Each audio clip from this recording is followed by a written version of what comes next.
நண்பர்களுக்கு வணக்கம். இன்னும் ஒரு 40-45 நாளில் ஆடிப்பட்டம் வரப்போகுது. அதுக்கு நாம் முன்னேற்பாடுகளாக சில வேலைகளை செய்ய வேண்டியிருக்கு. இங்கே தோட்டத்தில் பார்த்திங்கன்னா அப்பப்போ காஞ்சு போன செடிகளையெல்லாம் எடுத்துட்டு அந்த க்ரோ பேக்லேயோ தொட்டிலேயோ இருக்கிற மண்ணை எல்லாம் இங்கே நாங்கள் அப்படியே கும்பலாக கொட்டி வச்சுட்டோம். 1 மாதம் 1.5 மாதத்துக்கு முன்னாடியே. அதில் பாருங்கள் எவ்வளோ களை செடிகள், காணாவாழை, அப்புறமேட்டு பசலைக்கீரை, கொழிஞ்சி, இப்படி நிறையா செடிகள்லாம் வளர்ந்துருக்கு. சில பசுந்தாள் உரங்களையும் நாங்கள் போட்டு வச்சுருக்கோம். எல்லாமே நல்லா வளர்ந்து வந்துக்கிட்டு இருக்கு. அதோட கூட இப்போ நாங்கள் சில தொட்டியில் இருக்கிற மண்ணையும் கொட்டி ஆடிப்பட்டத்துக்கு தேவையான அருமையான மண் கலவையை எப்படி தயார் பண்ணலாம் அப்படிங்கிறத இப்போ நாம் பார்க்கலாம் வாங்க. ஒரு க்ரோ பேக்கிலேருந்து இந்த மண்ணை பழைய க்ரோ பேக்கிலேருந்து கொட்டுறோம். கொஞ்சம் புதுசாகவும் செம்மண்ணை இதோட சேர்த்துருக்கோம். அந்த அடியில் கிடக்கு செம்மண், அந்த செம்மண்ணை கலந்து விடுங்க. அப்போ தான் மண் கொஞ்சம் நல்லாயிருக்கும் நமக்கு வீரியமாக. புதுசாகவும் கொஞ்சம் செம்மண் சேர்த்துருக்கோம். இப்போ இது எல்லாத்தையுமே நல்லா கலந்து விட போகிறோம் கம்ப்ளீட்டாக. இது ஒரு 20 தொட்டியிலேருந்து நாங்கள் இப்படி கொட்டி வச்சுருக்கோம் மண்ணை. இங்கே பார்த்தீங்கன்னாக்கா அதோட சேர்க்குறதுக்கு கோகோபீட் தண்ணியில் ஊற வச்சு எடுத்து வச்சுருக்கோம். பக்கத்திலே வடித்த கஞ்சி, புளிச்ச வடித்த கஞ்சி, ட்ரைகோடர்மா விரிடி, அடுத்து இலை மக்கு உரம் நிறையா போட்டிருக்கோம் பாருங்கள். அது மேலே இங்கே இன்னுமே இலை மக்கு உரம் எடுத்து வச்சுருக்கோம் போடுறதுக்கு. அது தவிர சாம்பல் இங்கே எடுத்து வச்சுருக்கோம் பாருங்கள், இதையும் சேர்த்துக்குவோம். அடுத்து கிச்சன் வேஸ்ட் கம்போஸ்ட்டு, இந்த பக்கெட்டில் பாருங்கள் கிச்சன் வேஸ்ட் கம்போஸ்ட்டு எடுத்து வச்சுருக்கோம். இப்போ இந்த பொருள்களை எல்லாம் சேர்த்து என்ன மாதிரி நாம் மண்கலவை தயார் பண்ணி அதை நம்ம நல்லா மக்கிற அளவுக்கு விட்டுட்டோம் அப்படின்னு சொன்னாக்க ஆடிப்பட்டத்துக்கு அருமையான மண்கலவை நமக்கு கிடச்சி போயிடும். இப்போ கிச்சன் வேஸ்ட் கம்போஸ்ட்டை அதில் தூக்கி கொட்டிடுங்க. கொட்டியாச்சுங்க. அடுத்து இலை மக்கு உரத்தை கொட்டிக்கலாம். முன்னாடியே கொஞ்சம் கொட்டியிருக்கோம், இப்போ இன்னும் கொஞ்சம் இலை மக்கு உரம் கொட்டுறோம் பாருங்கள். கீழ் வீட்டில் அந்த பலாமரத்துலேருந்து விழுகிற இலைகளையெல்லாம் அங்கேயே மக்க வச்சு மேலே மண்ணை போட்டு மக்க வச்சு எவ்வளோ அருமையாக இலை மக்கு உரம் கிடச்சிருக்கு பாருங்கள். இதையும் சேர்த்துருக்கோம். பாருங்கள் கோகோபீட் போடுறோம். 2 கட்டி கோகோபீட்டு ஊற வச்சு நல்லா 2 நாள் ஊற வச்சு புழிஞ்சு எடுத்து காய வச்சு வச்சுருக்கோம். இந்த கோகோபீட்டும் இதில் சேர்த்துக்கிறோம். என்னென்ன சேர்க்கணுமோ எல்லாம் சேர்த்து அப்படியே மூட்டம் போட்டது மாதிரி அப்படின்னு சொல்லுவாங்க. அந்த மாதிரி மூட்டம் போட்டுடலாம். இப்போ நல்லா கிளறி விட்டுக்கலாம். இதை இப்படி பச்சை இலை தழைகளை போடுறாங்களே அப்படின்னு நீங்கள் நினைக்கலாம். இந்த பச்சை இலை தழைகள் எல்லாமே இன்னும் நாம் பயிர் விதை விதைச்சி அது நாற்றுகள் நடுறதுக்கு 40 நாளைக்கு மேலாகும். அதுக்குள்ளே இது எல்லாமே நமக்கு அதோடே மக்கி போயிடும். இப்படி மண்ணை நாம் கலக்கும் பொழுது அதில் பெரிய பெரிய குச்சிகள், கண்ணாடி துண்டு, கல், இந்த மாதிரி பொருள்கள் எல்லாம் கடந்தாலும் அதை எல்லாமே நாம் நீக்கிடணும். எல்லா பொருள்களையும் சேர்த்து இங்கே பாருங்கள் அப்படியே மலை மாதிரி வச்சுருக்கோம். இதை மறுபடியும் பரவலாக செய்து இதுக்கு மேலே மற்ற பொருள்களையும் சேர்த்துக்கலாம். இப்போ இதை பரவலாக அப்படியே எடுத்து விட்றாங்க பாருங்கள். எடுத்து விட்டுட்டு இதுக்கு மேலே சாம்பல் போட்டுக்கலாம். நல்லா நாலாப்புறமும் சமமாக அப்படியே கட்டடத்துக்கு சிமெண்ட்டு கலவை கலக்கிற மாதிரி இதை எடுத்து விடணும்.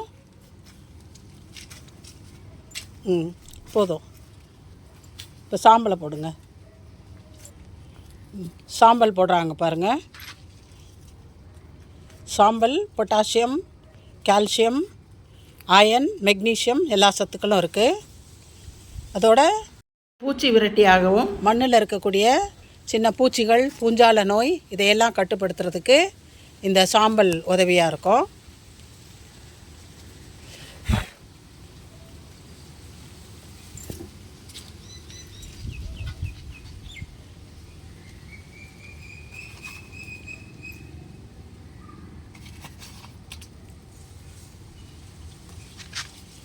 கம்ப்ளீட்டாக இந்த மண் குவியலை மூடுற மாதிரி சாம்பலை போட்டு விட்டுட்டோம் பாருங்கள். அதுக்கும் மேலே ட்ரைகோடர்மா விரிடி இப்போ நம்ம போட போகிறோம். இந்த ட்ரைகோடர்மா விரிடி நமக்கு ஒரு பூஞ்சால கொல்லி. இப்போ 1 மாதத்துக்கு மேலே நாம் வந்து இந்த மண்ணை அப்படியே குவியலாக வைக்க போகிறோம். அப்போ அதில் சில பூஞ்சாலங்கள்லாம் வளரும். அப்போ வேரழுகள் நோய் எல்லாம் வராமல் தடுக்கிறதுக்காக இந்த ட்ரைகோடர்மா விரிடியை மண் கலவையோடவே நாம் கலந்துக்கிறோம். இல்லை வேப்பம் புண்ணாக்கும் போடலாம். அது செடி நடும் பொழுது கொஞ்சம் ஒவ்வொரு செடிக்கும் வேப்பம் புண்ணாக்கு பவுடரை போட்டு விட்டுட்டு நம்ம நடவு செய்யலாம். இப்போவே போட்டோன்னா இந்த ட்ரைகோடர்மா விரிடிக்கு ஏதாவது பாதிப்பு ஏற்படலாம். அதனால் வேப்பம் புண்ணாக்கை நாம் நடவு செய்யும் பொழுது போட்டுக்கலாம். இப்போ இந்த மண் குவியல் முழுவதுமே ட்ரைகோடர்மா விரிடியை போட்டு விட்டாச்சு. நல்லா பாஸ்போ பாக்டீரியா, பொட்டாஷ் பாக்டீரியா எல்லாமே நாம் இதில் மண் கலவையில் கொடுக்கலாம்.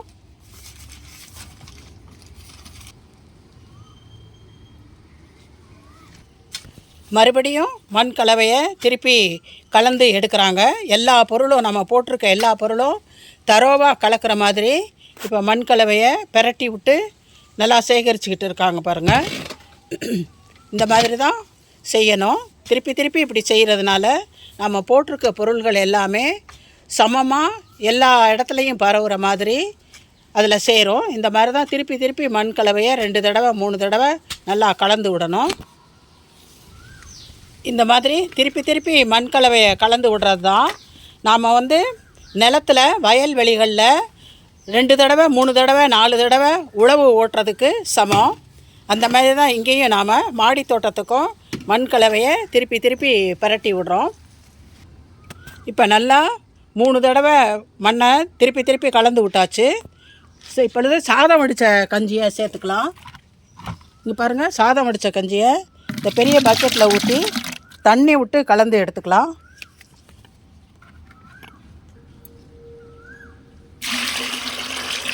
போகிறோம். இப்போ இந்த சாதம் வடித்த கஞ்சியை தண்ணியில் கலந்து இந்த மண் கலவை மேலே கம்ப்ளீட்டாக தெளித்து விட்டுறலாம். இதுலேயும் நுண்ணுயிரிகள் அதிகமாக இருக்கிறதுனால அதுவும் மண்ணில் நமக்கு அதிக அளவில் நுண்ணுயிரிகள் வளர்ந்து நம்ம இப்போ மக்க வச்சுருக்க இந்த உரம், செடி கொடிகள், மண் இதையெல்லாம் நல்லா வளமாக்கும். அதனால் இந்த சாதம் வடித்த கஞ்சியையும் இப்போ இந்த மாதிரி நாம் தெளித்து விட்டுருக்கோம். இதெல்லாம் தெளித்து முடித்ததுக்கப்புறம் நம்ம இதை வந்து சாக்கு போட்டு மூடிட போகிறோம் இந்த மண்ணை. அதுக்கப்புறம் 2 நாளைக்கு ஒரு தடவை சாக்கை எடுத்துட்டு மண்ணை லேசாக கிளறி விட்டுட்டு தண்ணி தெளிச்சுக்கிட்டே இருக்கணும். இப்போ சுத்தம் நல்லா நீட்டாக க்ளீன் பண்ணியாச்சு. இதை ஒரு சின்ன மலை மாதிரி செஞ்சு வச்சுருக்கோம் மண் கலவையை. மண் கலவையில் ஈரப்பதம் காஞ்சு போகாமல் பார்த்துக்கணும். அப்போ தான் நுண்ணுயிரிகள் எல்லாம் தொடர்ந்து உயிரோடு இருக்கும். மண் காஞ்சு போச்சுன்னா நுண்ணுயிரிகள்லாம் இறந்துடும். அதனால் இன்னும் கொஞ்சம் மேலே நாம் தண்ணியை தெளிச்சுக்கலாம் சாக்கை போட்டு மூடுறதுக்கு முன்னாடி. அப்போ தான் அதில் இருக்கக்கூடிய மண்புழுக்களும் உயிரோடு இருக்கும். இந்த மண் கலவையில் இப்பொழுதே நிறையா மண்புழுக்களும் இருக்குது. அதெல்லாம் உயிரோடு இருக்கணும்னா ஈரப்பதம் ரொம்ப முக்கியம். அதுக்குன்னு தண்ணி வெளியில் ஓடுற மாதிரி இருக்கக்கூடாது.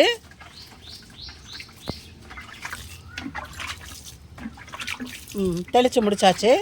இப்போ வந்து நாம் சாக்கை போட்டு மூடிடலாம்.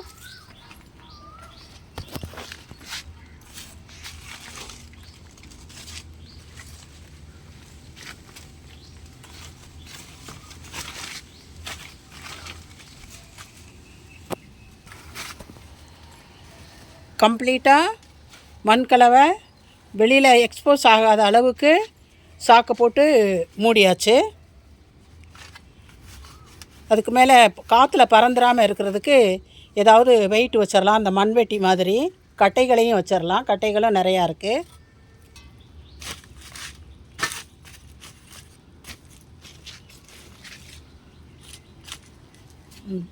இந்த மாதிரி இப்போ நாம் ஆடிப்பட்டத்துக்கு தயார் பண்ண மண் கலவை ரெடி ஆயிருச்சு.